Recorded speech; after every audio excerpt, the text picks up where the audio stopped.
Alright guys, so I'm outside of a 2019 Honda CR-V, and this is actually the LX model. So the first thing I'm doing is I'm just going to pause here for a second in case you want to look over any of those details, because you can pause the screen. But let's start at the back of the car and walk you through a couple things. So the first thing I'm going to do is I'm going to pop open that back end and get it open. You can see my backup camera is right there, in case you're wondering where it's at. Now interior-wise, it's going to be very familiar to the 18 model. You can see it does come with a cloth floorboard as far as for your lining, as far as your mats. Now this is set up, you can see I have a lip right now. I can set this up to be 100% flat. All I got to do is lift this up and set that, and now I've got it flush. So if I need to throw it on the seats, which I can do so with these handles right here, it'll be 100% flat. So that's how this works. And I've got a secondary handle over there. And you can see I have tie downs and all my setups for in the back if I want to do car seats and things like that.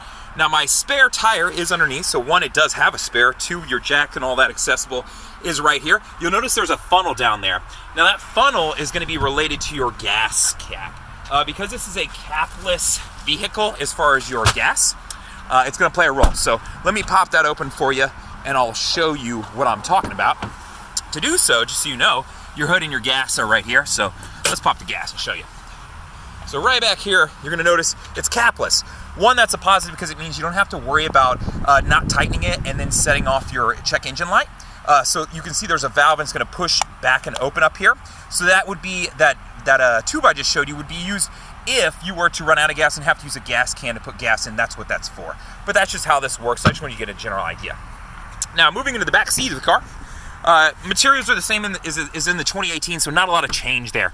So this is a gray interior. This is bass red pearl on the exterior, so kind of a burgundy feel to it. It is an LX, so my wheels that are indicative, you will notice that my door handles are going to be black.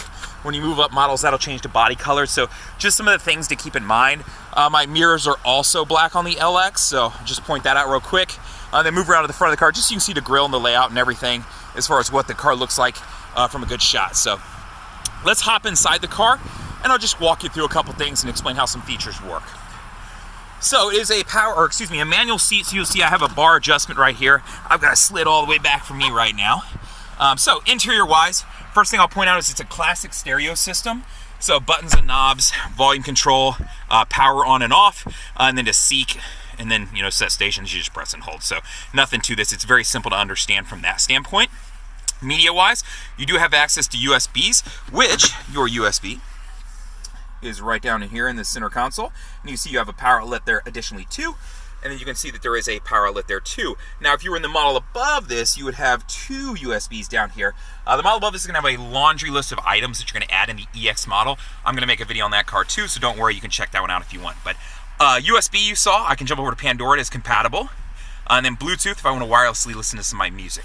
Jump in over to the radio, you can see, just like I mentioned earlier, find the stations you want, and then you can set up presets and stuff like that, so real easy to do.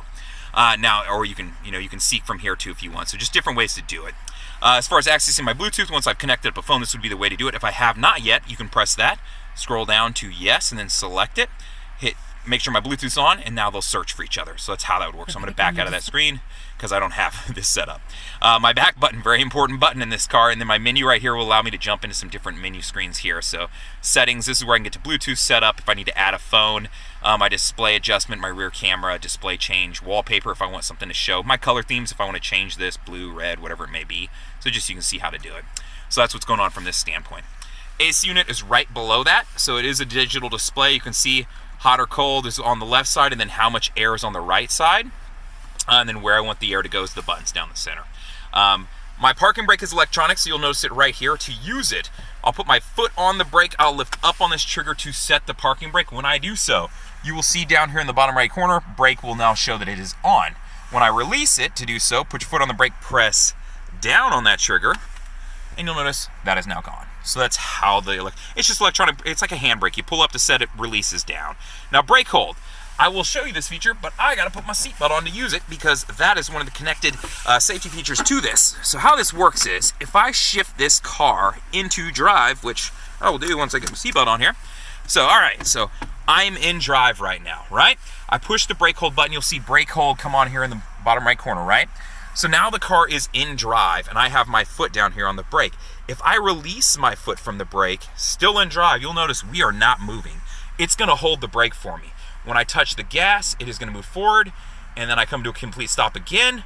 my foot's on the brake, I can release it. It's now holding the brake again. So that's what this feature is for. It's designed for like stop and go traffic, just to make it a little bit easier on people so you're not keeping your foot pressed on the brake gas, that sort of thing. So that's just how that works. But remember, you got to have your seatbelt on for this feature to work. So just keep that in mind. Now, center console, I've got a couple cup holders. You did see I have a sliding shelf right here. Now, this shelf, you can also pull it out and flip it around. It just takes a little bit of power to do so. So if you like keeping your purse or box of tissue or anything in there, you can do that and leave yourself an opening here. So it just depends on the person on how you want to set that up. Other than that, I'll show you the console. Is not anything special about that, but you got your glasses holder up here, and then it still does come with a mirror, so you can keep an eye on little ones in the back if you need to. And then you have what I call normal new car stuff, you know, your mirrors, your lights, just stuff like that. So that's what's going on from this standpoint. Backup camera, let me throw it in reverse just so you can see it. So you can see it pop up right here. I've got the guidelines turned on right now. So that's just what's going on from this standpoint. So that way you can get a good feel for what's going on. And you'll notice I do have 3 different views that I'm working through here, right? So wide angle, and it's telling you right there. One aimed straight. This is just standard backup camera. And then this last one is aimed straight down. So you see a little water droplet on there. That's the edge of my bumper. Dotted line is where my hatch opens to. Solid line is about 2.5 to 3 feet from my car, so that would be, if I was parallel parking, how much space I'd want. So for the sake of this, I need to back this car up anyway. I'll kind of show you what I'm talking about. So let's bring this car on back and we'll show you. Oh, helps if I turn off the parking brake though, now that I've set it showing you. So I'm gonna back this sucker up, and when we get a little bit closer, I'll show you exactly how that feature works. So from here, I could switch views over and go, okay, I'm getting pretty close. Let me switch over and see exactly where I'm at in relation to this other car. Now I can see, oh, that's where that other car is at. So that's what the function of that is. So I'm gonna go ahead and throw this in park. Now you've seen that car. If you have any questions, feel free to reach out. You can always comment on the YouTube video. You can email me at the letter J and then F-U-L-L-E-R. That's J Fuller at howdyhonda.com. Or you can always call me at the dealership, 512-443-4300, and just ask for Justin. All the best.